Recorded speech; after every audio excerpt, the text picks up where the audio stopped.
Welcome to the SGV Master Key, a show where you will hear personal stories of triumph over failures and how others successfully navigated the unique landscape that is the San Gabriel Valley. What makes us different? Well, just like you, we have chosen the San Gabriel Valley for our home or businesses or both. We believe it is the people and small businesses that make this community great, and we love to share their stories with you. We always encourage your questions and feedback, and you can find all of our contact information at sgvmasterkey.com. Here are the hosts for the show, Russell Mono and Scott Warmuth. All right, welcome to another episode of the SGV Master Key. So, Scott, I often get questions about who you are. It's funny, I get those questions too, but I'm the one who is asking them.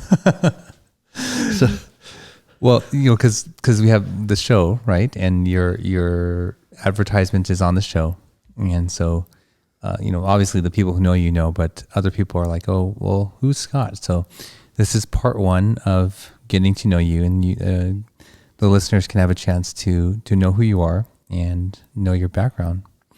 So let's start from the beginning. You're originally from Seattle.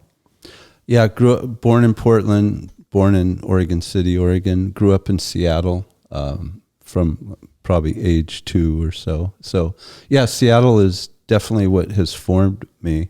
Wait, age 2? What happened to 0 to 2?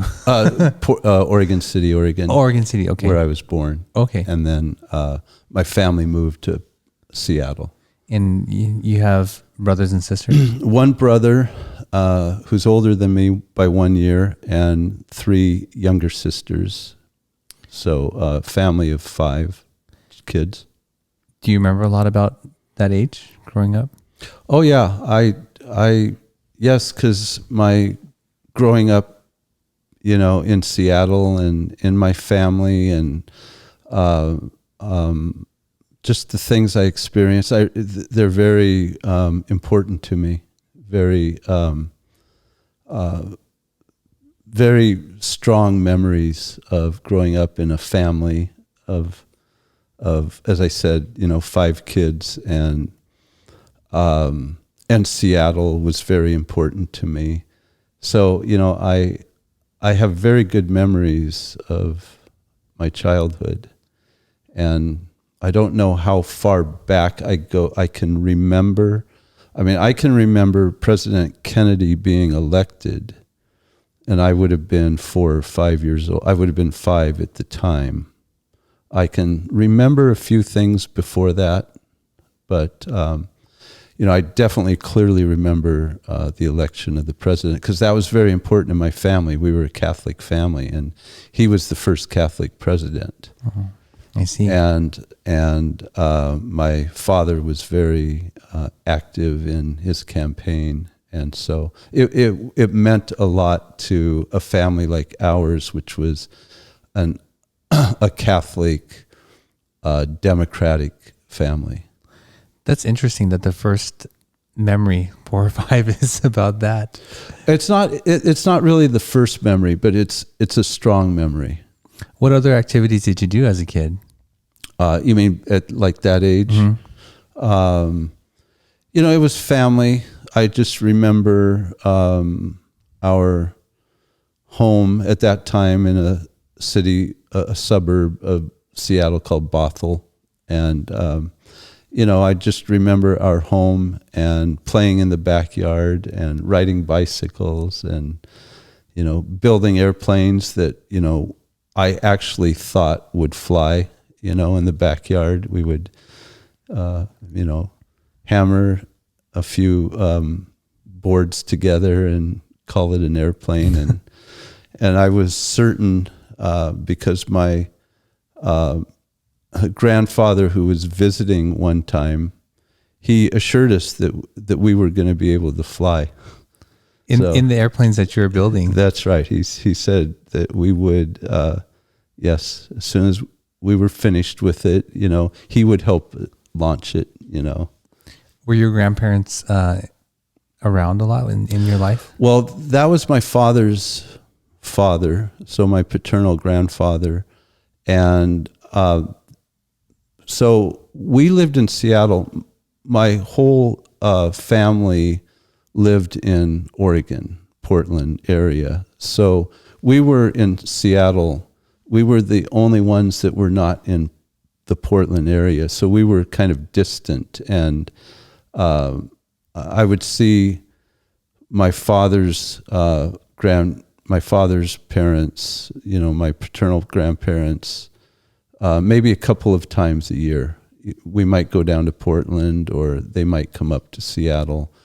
My mother grew up on a farm outside of Portland, and we would go down also and visit her parents at the farm that they lived on.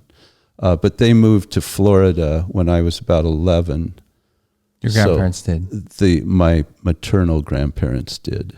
And so, we couldn't go visit them. I have been, when they were living, I visited them in Florida maybe 2 or 3 times. So the Pacific Northwest, did you have a lot of opportunity to spend time outdoors? Was that your thing as a child? I'm not, like, for instance, I don't like to be out on water. I don't like to fish. I don't like to hunt. And so I like sports. So, I would, like to play basketball or baseball, football. I was not ever a member of a football team, but, I played a lot of basketball, a lot of baseball, and I only later, after I left Seattle, when I was in my early 20s, found out how bad the weather is in Seattle, which it's horrible. So I think back now, and I wonder how I could spend all that time outside because it's so miserable. But, I did. Do you mean up until you left, you just thought that everywhere the weather was like that? Right. I had no idea that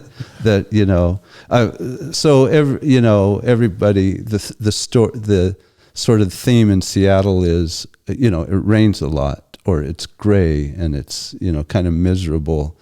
And so the way people describe it is, well, you don't have to shovel it off the sidewalk, But now, having lived in New York, I would rather shovel it off the sidewalk than live in this, mossy, wet, environment that is Seattle. But I loved Seattle, and I love it today, even though it's so different than it was when I grew up. But Seattle, was just always like, if you could say a city is your hero, that was my hero, But I always wanted to go to New York, even when I lived in Seattle. Like, New York was where I wanted to go, but Seattle was home. Why New York? New York, just the greatness of it. The greatness of New York. I don't. My father would travel, as part of his work, and he would send postcards from New York, and I would just see these pictures of New York and helicopters and the buildings, and it just seemed like a fantasy city to me. And so I just, when I was in high school, I would read the New York Times and just try to pretend I was in New York. Wow. Yeah, it was just my fantasy city. So you are the second oldest of 5. What was that like? So my brother actually is shorter than me, but like he would always beat me up. And your older brother? My older brother, he's actually like 11 months older than me. So, we're very close. Actually, I was very close to my brother. You laugh when you said beat you up, so that was not a real... it was, my brother always protected me. And I was very close to him. And so, if we were out together and maybe I would make some smart remark to somebody and they'd like, you know how kids are, if you say something, they might want to come beat you up, right? And he would always protect me. So he kind of protected me, but the funny thing is he was smaller than me. And when I say he used to beat me up, he would have his friends different than my friends. And I think, this is what kids do, they kind of heckle each other. So what was your role as a sibling? My brother, we would describe as a troublemaker, but he would get in trouble sometimes because of things that I did. But maybe I was able to kind of like shift the guilt to him. And, he probably suffered a bit from things that I did that I was kind of like I was a good kid. So people wouldn't think I would do bad things, but actually I would do bad things and blame it on him. I was, like for instance, in school, I was, probably an A student, until I got to high school when I was not an A student. But I had different experiences. Like for instance, in fourth grade, and I went to Catholic schools, so the nun that was our teacher in fourth grade just took a real special liking to me. And my first name is David, and she had a brother named David, so instead of calling me Scott, she wanted to call me David, which she did. And she, I wasn't a teacher's pet, but she treated me better than anybody else. I mean, special treatment. And I would alternate, sometimes I would have this very special treatment by teachers or people older than me. Somehow I would get special treatment for some reason. Why do you think that is? I think they thought I was a good kid. I mean, I behaved, I obeyed, I was, smart, and I think they just wanted to, treat me well. I don't know, but it's funny how it manifests itself, because in 7th and 8th grade, I had a lay teacher. So that means she was not a nun. She was actually the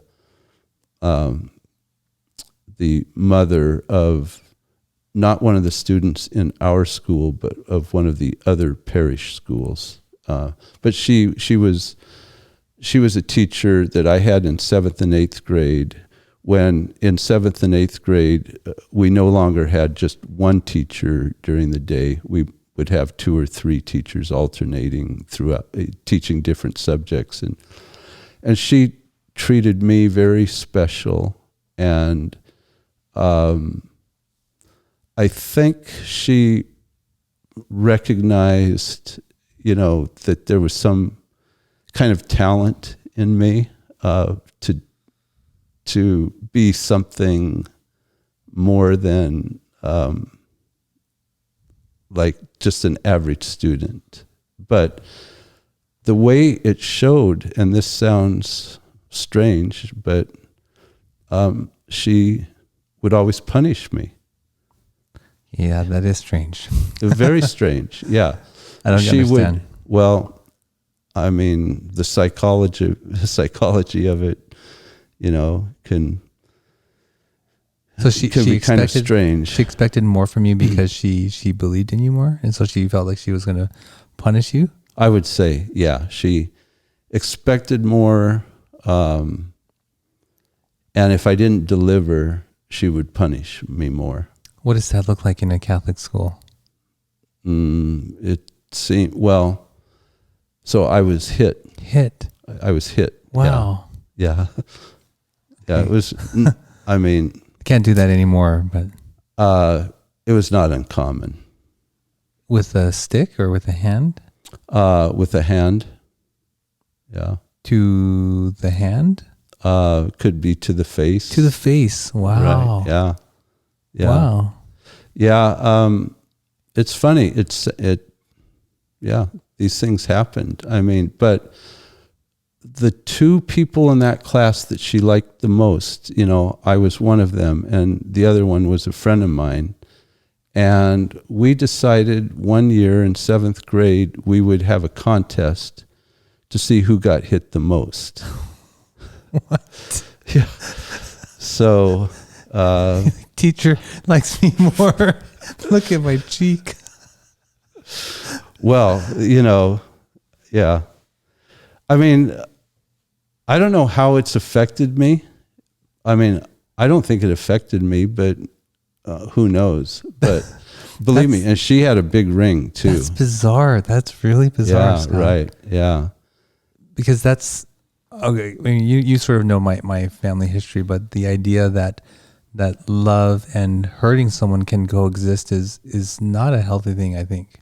Right. And so I absorbed that from my family dynamic, but I would lump in pain and physical abuse in that, right? That I don't think it was healthy. I don't remember that I felt a lot of pain. I think it was more embarrassment or perhaps even worse, right? As a Could young be. person. could be a type of humiliation. Yeah. Yeah. Wow. In high school, our gym teachers, I'd have to take off my shoe, not just me, but, maybe, Warmuth come up, give me 20, right? You got to do 20 push-ups, or, if you did anything wrong, it was like, Warmuth, give me your shoe, and bend over. Wow. And then they'd hit you. Wow. Yeah. Yeah. That's really unreal. Yeah. I mean, I know these type of things happen, but I'm still sort of blown away by your thinking that she was your favorite because she punished you the most. No, I mean, I know I was her favorite. I mean, it's not that I thought it was because she hit me, But you were her favorite. I was her favorite. I mean, she would tell my parents. And when I graduated 8th grade, because that's when you go into high school in the Catholic system. So when I graduated, I told you that she was actually a member of an adjoining parish. But, all these parishes were feeder schools into the high school, the Catholic high school that we went to. And she came up to me and gave me a list in the last days of school of all the girls from her parish that were graduating and going into the high school that I was going into, and all the girls and all their phone numbers. And she wanted me to be friends, and to have friends of, from her parish. So knowing that, you're going into a high school where you don't know people, she wanted me to, have friends that I could reach out to. Did she check with those people first? Oh no, she asked each one of them, told them what she was doing. Oh, okay. And that she was giving their number to me so that, Did you call they them? could reach out. No, I didn't. Oh no, I didn't. But so for our listeners to, this is their opportunity to get to know you better. Why do you use the name Scott instead of David? well, my father's name was David, so my parents just eventually started calling me Scott instead of David, and that's just the way it developed. So, my name is David Scott Warmuth, but I think there was maybe too much confusion using the same name, so eventually they just settled on calling me Scott, and that's the way it happened. Does anybody ever call you or refer to you as David still? Oh yeah. Now, I mean, because if you see, I'll go to the spa that I go to, and it's registered as David Warmuth, so they know me as David. It's not real common, but it's not unexpected that people would call me David. What is one of your fondest memories of your life in Seattle before you went on to high school? Before going to high school, I would say I remember when the Seattle Supersonics started. I was in 6th grade, and they were the first pro team in Seattle. So it was like this big thrill, because I was always a big sports fan, as I told you. I would follow sports, but finally there was a team in Seattle. So it was just a big thrill. And I would keep score listening to the radio. I would keep score on every game, Wow. Yeah, it was... I had a little scorebook, and so I knew all the players' names, and everybody in the NBA. That it was I would just sit by the radio and keep score. Just points, or would you do other stats? No, rebounds and whatever I could get from the announcer. So, obviously it's not like today where you could follow it and know every stat. It's what you were given by the announcer. So it was probably only, rebounds, points, maybe assists, just basics. That's really interesting. So one of the things I know about you is you are an analyst. You I would say maybe even enjoy statistics. Oh yeah, I love numbers. Yeah. Right. And I can throw some pretty challenging math questions your way, and you do them fairly quickly in your head. Yeah. Yeah, numbers I love, and I'm even really bizarre in some ways. Like every time I see a number, I have to determine whether it can be divisible by 3. I mean, this is a Rain Man. Okay, so the clock says 358. Yeah, it's obviously 1 over. So, it was just a minute ago, it was 357. So it was perfect. So 300 and then 57. So is that how you do it? Because that's how I do it. No, I could know either by 357, because any 3 consecutive numbers would be divisible by 3. 357 is separated by 2. It's 345 would be divisible. 357. You could go 3. Well, you could go 1. 5, 9. Yeah. No. This is it's like I'm sort of like. This is something that I'm sort of haunted by, is I cannot stop dividing by 3. It's like I spend so much of my time in my life, dividing numbers by 3. I'm going to bring a stack of cards where I just have numbers on them. I'm just going to put them there so you can look at. Oh yeah. Well, you'll drive me crazy because, it's like I can't leave the room until I look at every number. Oh no. Yeah, I mean, license plates, trucks pass with all the numbers on the side, and yeah, it's a crazy thing. Well, it's definitely something I noticed about you just over time, and then a few of your employees have said you would go into a meeting and they would refer to a case that's maybe a year, 2 years ago, a long time ago, and you would rattle off some obscure note about the file. They're just like, wow, that's unbelievable. So in addition to numbers, you have an incredible memory recollection, it seems. Yeah, for certain types of things. Yeah. When did you notice that? I don't know. I only recognized this thing about numbers probably like 10 years ago. You know, I don't know. I've just, I've always liked number games. And I guess it's, you know, like, it's just your life. Maybe you don't even know that it's different, you know? Sure. But there's, you know, I'm definitely like, there's some weird, weird things, you know, like I feel like I'm always running a movie of my life in my mind. And, you know, I sometimes make the statement, it's probably not really completely accurate, but everything in my life, I relive every day. So I think of everything that ever happened to me in my life, every little detail, I remember it every day. Wow. It's like I watch this movie of my life every day. That seems maybe even torturous at times. Yeah, probably. It's probably why I can't sleep at night. Wow. Wow.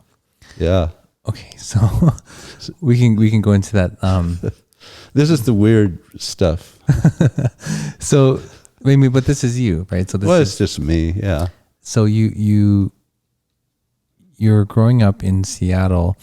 Now let's see, we're at going into high school. Well, so I had, you know, there's important dividing points in my childhood. So, you know, moving from one house to another was a big thing. And that was when I was in 4th grade. So when that summer we made the move, it was a major change in my life, because I went from my home, you know, where I had basically grown up, you know, up through 4th grade, to another house that was not my home, you know, and I could never quite give up the home, which was where I spent the, you know, up through 3rd grade. How old is that? Like 11, 10? I was actually, I had my 9th birthday. I had my 9th birthday the summer we moved to the new house. Okay. And you never really recovered from that move? Probably not. Yeah. So is that like a new school, new friends? New school, you know, not too far away. It was only a 5-mile move maybe, but it was a change. I went from a neighborhood with sidewalks and, you know, tract homes that if you go look at it now, you know, it's ugly, right? But I went from this security of a sort of a tract neighborhood with sidewalks and to a place with, I mean, a nicer home by all accounts, but there were no sidewalks. It was wooded, you know, it was just a whole different feel. And then going to a different school and, you know, different church, and everything was different. And, you know, it was a move up, but it was kind of traumatic, I would say. So this is for the listeners to really get to know a different side of you. I'm interested in the things in your life that, you know, shaped your path and made you who you are today, made you choose the profession that you have. And what are some of those, if you can reflect back and think of? Well, so growing up, I told you the kind of family, you know, it was Catholic, and my father was an executive with TV Guide magazine, which at that time was the biggest magazine in the country.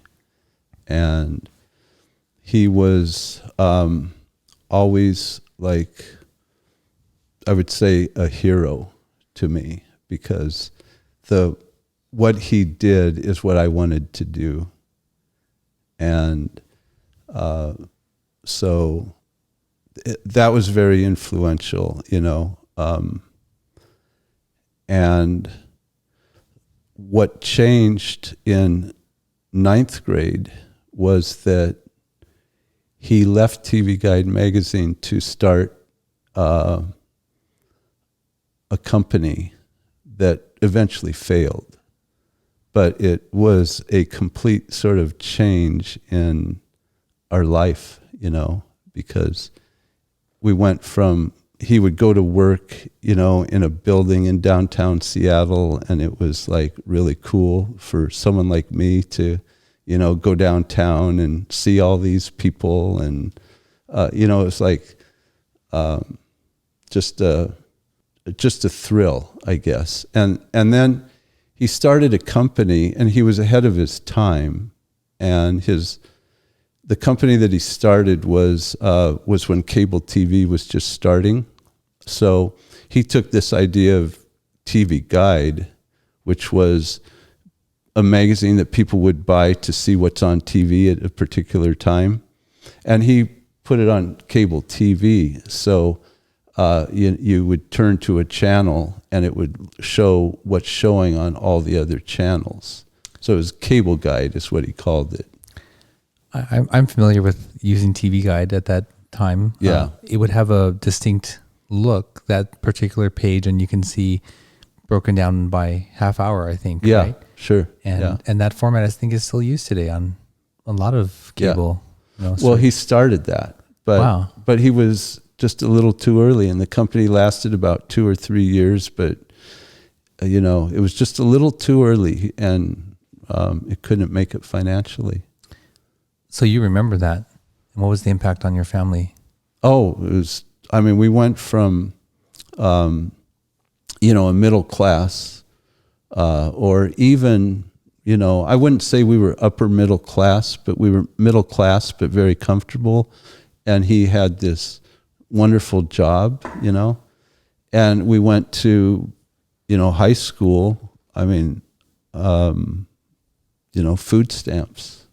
Oh, wow. That's a big change. Yeah. So it was, it's like, wow, life really changed. And that was also when, we were in high school. So that alone is, a difficult time. But yeah, I had to, I always worked. So like when I was 11, I got a paper route, and, I always had a paper route even through high school. And I would go caddy, at a golf club, at a country club, and, sell things door to door. I was always doing work because I had to have income. Yeah, so that was my question. You were doing this for yourself to help the family, or? I don't think it's really clear to me, to be honest. I just felt I knew I needed, if I wanted money, I had to work. And you're in high school, so. And 14, I went to a private high school, and I remember my mom saying, "We have to take you out of high school." Not out of high school, but out of the private high school. Because of financial. Yeah, go reason. to public school. I said, I don't want to. I'll pay for high school. So you started to work to pay for high school? Yeah. Wow. Yeah. But it probably wasn't, like that expensive. But wow. So you that's a pretty interesting story for a young person to start, entering the workforce for those reasons. But it was different. I was not the only person who worked, I had a lot of friends working in restaurants and various jobs, So on the show, we talk a lot about the immigrant experience, but you often reference that that's not your own experience growing up. Did you, since now that we are learning about your family struggle. How was that? Did you feel an obligation to do something to help the family? Was it asked of you? At various times, there were things I did need to do that I remember, like after school, after high school, after I had graduated, but I was still living at home. There was a time with that company that my father had founded, it went through a lengthy lawsuit.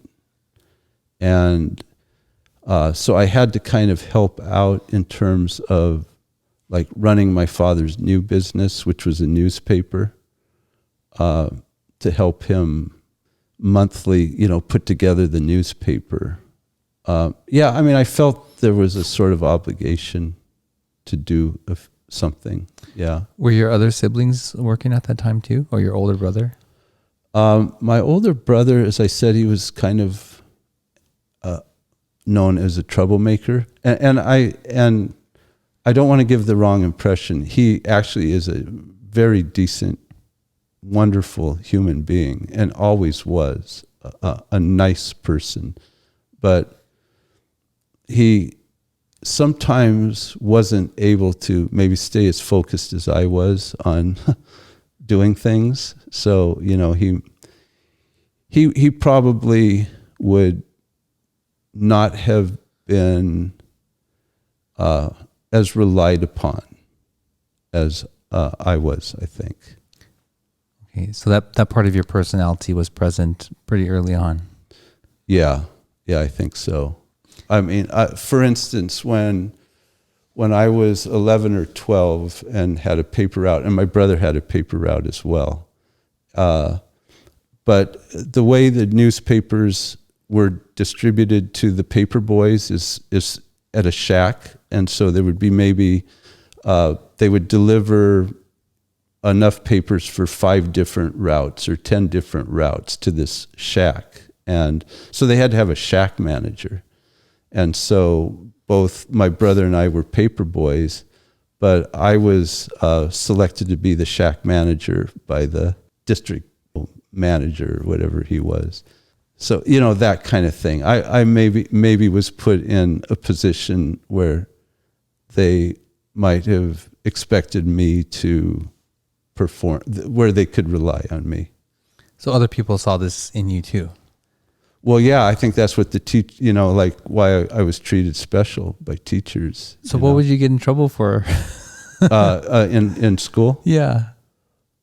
One thing I remember is like I would take a magazine or something and go through the magazine and like, how you see balloon in cartoons, so I would like maybe go to maybe I'd go to an article and I would change some of the words, and make it funny. So, I would go to a picture and I would maybe have a balloon with them saying something and it was something funny, and like the teacher would see me doing this instead of paying attention in class, But what she would do is, I remember clearly one time she took the magazine from me, but when she read through it, she started laughing. It was funny to her, and I remember clearly she one day said to the class, and almost these exact words. It was like, "I'm sure you are all aware of the humor that exists in this classroom." Talking about me, and my sense of humor. And so she started reading some of the things that I had, changed, and but that's the kind of thing I would get in trouble for. Like I would not pay attention. I was doing something else. Or in high school, went 40 straight days without going to history class, but the history teacher didn't care. Didn't care that you didn't go to class for 40 days? So, the 41st day I went to class and it's like nobody said anything. Really? Yeah. But what I would do, it's not like I would go out and smoke cigarettes. I would go to the library, and as I said, I would like read the New York Times, And a friend of mine actually reminded me something of last year. I had completely forgotten, but we had probably a history teacher in high school. That history teacher said, me and my friend can do anything we want. We don't have to go to class. We can go to class. We can talk in class. We could do anything we want. She's not going to discipline us, and everybody else just has to let us do whatever we want. Wow. I mean, this strange treatment, yeah. What was the demographic of your school? So, of course, it was all Catholic, and it was 1,200 students. Maybe 10 would have been Filipino. I doubt there were any Chinese. Maybe there was a few Japanese and maybe a few black. Wow. But basically, white. You were working through high school during the paper route? I actually quit the paper route as a sophomore and started doing other jobs, working at a restaurant and working at my dad's company, doing different things. But I also had to play basketball. So, basketball season, I couldn't really go to work. I'm sure you got some life lessons in there somewhere. But let's take a quick break and we'll come back to those. The legal process can be intimidating. You don't know where to start and you're unsure of what to expect. The attorneys and staff at the law offices of Scott Warmuth have been serving the San Gabriel Valley for over 35 years, helping people just like you navigate through the legal process and ensuring you're treated fairly. You can find them at law888.com or call 626-282-6868. That's 626-282-6868. Okay, we're back, Scott. So what did you get from those experiences? Working at your dad's place of work and the restaurant and playing basketball? I just know this. I never felt I was a child or, a youth. I always felt I was an adult. And then when I was right out of high school, I became a city councilman. I think a lot of this is bad in the sense that you know how when a baby learns to walk, it first crawls and goes through different things before it can actually walk. But I think I was always thinking I was an adult, and I never had the childhood experience. I had the childhood experience up to the 4th grade. Well, that's not very long childhood. No, that was home, and then we moved, and it just seems that things changed. And I never felt I was a child or a youth. I just felt, more like an adult. And then I became a city councilman, and it's like I couldn't. I was always looked at different by, other students or other people my age, because the feeling I have is that they always thought I was a bit higher, but not like part of them. Because you were an elected official at such a young age? And I was treated special, I was always treated special.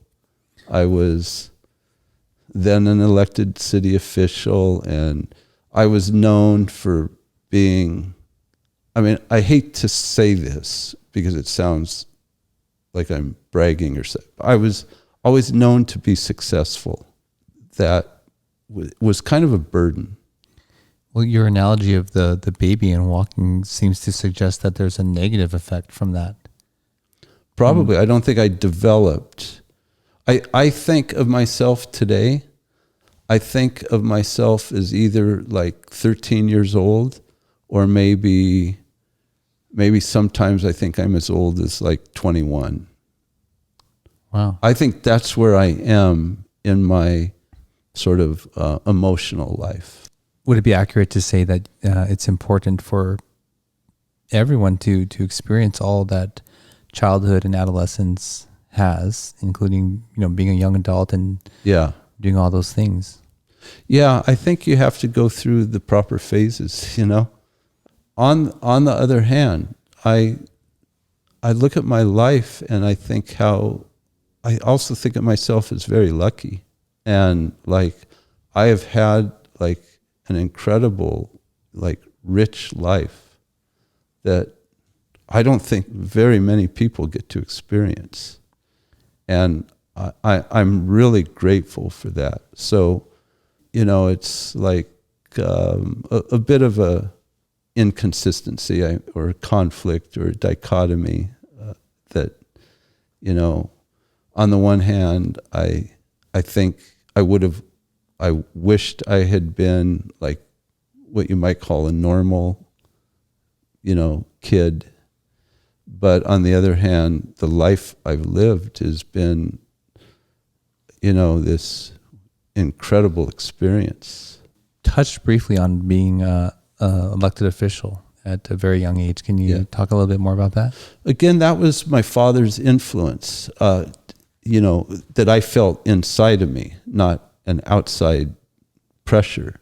So my father always involved in politics, and so I wanted to be involved in politics, and really what happened, I was involved in politics in the sense that, I would, work on campaigns and so on, help what you'd call, doorbelling and this kind of thing, all kinds of activities, campaign activities. So I was always involved growing up from the time I was a kid.